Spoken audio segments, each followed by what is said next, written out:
আরাফাত রহমান কক্ষ স্মৃতি football tournament সফল করার জন্য যিনি দিন রাত পরিশ্রম করে যাচ্ছেন, বিএনপিকে যিনি সুসংগঠিত করার জন্য সিলেট বিভাগে দিন রাত পরিশ্রম করে যাচ্ছেন এবং সিলেট মহানগর বিএনপির সাবেক সদস্য সচিব, আহ্বায়ক কমিটির এবং মহানগর বিএনপি নির্বাচিত সাবেক সাংগঠনিক সম্পাদক এবং মহানগর বিএনপির সাবেক ভারপ্রাপ্ত সভাপতির দায়িত্ব পালন করেছেন, বর্তমানে বিএনপির সিলেট বিভাগকে হাল ধরে আছেন এবং আরাফাত রহমান কক্ষ ফুটবল টুর্নামেন্টকে সফল আয়োজনের লক্ষ্যে যিনি অত্যন্ত পরিশ্রম করে যাচ্ছেন, আমরা সেই জাতীয় নেতা জনাব মিফতাহ সিদ্দিকীর বক্তব্য শুনব। প্রচার কেমন হচ্ছে ভাই? প্রচার কেমন প্রস্তুতি রয়েছে একটু যদি। প্রচারণা শুরু হচ্ছে, আপনারা দেখতেছেন প্রচারণা শুরু হচ্ছে। আগামীকাল বেলা 2টায় আরাফাত রহমান কক্ষ স্মৃতি ফুটবল টুর্নামেন্ট, এটা একটা জাতীয় পর্যায়ের একটা খেলা। এখানে বিভাগীয় পর্যায়ে কালকে হবে। ইতিমধ্যে বগুড়া সহ বিভিন্ন বিভাগে এটা উদ্বোধন হয়েছে। রাজশাহী বিভাগের বগুড়াতে হয়েছে, আরও কয়েকটা বিভাগে হয়েছে। আগামীকাল এই যে খেলাটা, এটা অনেক আগের ছিল আমাদের প্রোগ্রামটা। এটা বিভিন্ন কারণে এটা পিছিয়ে আগামীকাল এই প্রোগ্রাম আমরা করতেছি।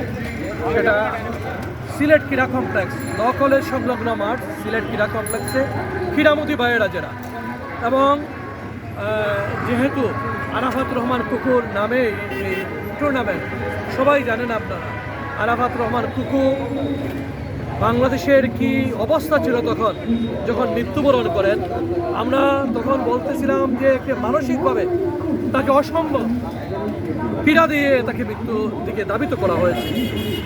আমরা সেই আরাফাত রহমান জিয়া পরিবারের কনিষ্ঠ সন্তান আরাফাত রহমান কুকুর নামে এই টুর্নামেন্ট, আমরা মনে করি সিলেটে ক্রীড়ামোদী জেলসকল ভাইয়েরা এই মুক্ত পরিবেশে বিগত 17 বছরের যে জঞ্জাল, যে দুর্বৃত্তপনা, যে মানুষের মধ্যে যে বিভৎসতা সমাজের মধ্যে, সব কিছু পেরিয়ে এসে গণতান্ত্রিক উত্তরণের দিকে বাংলাদেশ রয়েছে।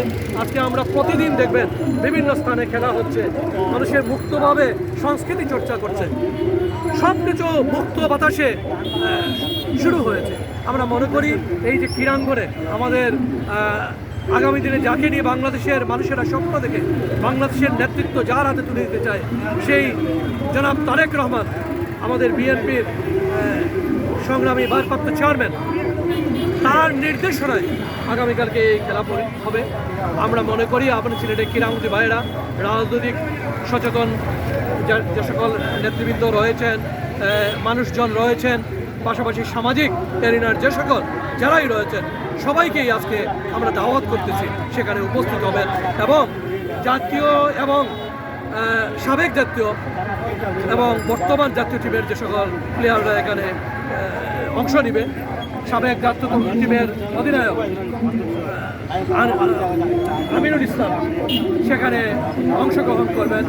আমাদের বিএনপির যুগ্ম মহাসচিব, সাবেক ছাত্রদলের প্রেসিডেন্ট, সাবেক ছাত্রদলের সেক্রেটারি জনাব হাবিবুল নবী খান সুহেল সেখানে উপস্থিত থাকবেন এই সিলেটের যে সকল কেন্দ্রীয় এবং স্থানীয় সকল নেতৃবৃন্দ, পাশাপাশি বিভিন্ন স্তরের সামাজিক নেতৃবৃন্দ।